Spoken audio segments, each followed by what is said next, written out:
চা খাচ্ছি।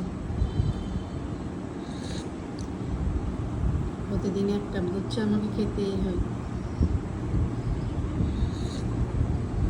জানি দুধ চা খারাপ, ক্ষতিকারক দিক আছে, তারপরও আমি এটাতে একটা নেশা হয়ে গেছে আর কি, পারি না ছাড়তে। একসময় আমি মানুষকে বলতাম দুধের চা খেও না, দুধের চা খেলে এই সেই কত কিছু ক্ষতিকর দিক, কিন্তু এখন নিজে দুধের চায়ের প্রেমে পড়ে গেছি আর কি, সো ছাড়তে পারছি না। হ্যালো ভিউয়ার্স, দুধ চা খাচ্ছি। একসময় আমি এত সচেতন ছিলাম যে দুধ চা খেতাম না, ইভেন মানুষকেও বলতাম যে তোমরা দুধ চা খেও না, দুধ চায়ের এই ক্ষতিকর, এই ক্ষতি, মানে সবগুলি বলতাম আর কি।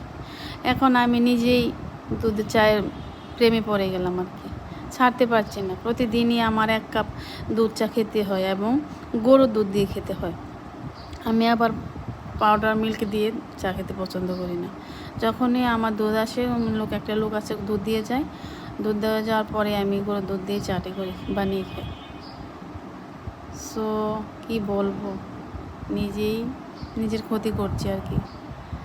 তাই আমার মতো যারা টি লাভার আছে তারা তো ছাড়তে পারবেন না, তবে একটু একটু করে কম খেয়ে, মানে কাপের পরিমাণটা ফুল না ভরে অর্ধেক কাপ খেলে মনে হয় ক্ষতিটা একটু কমই হবে।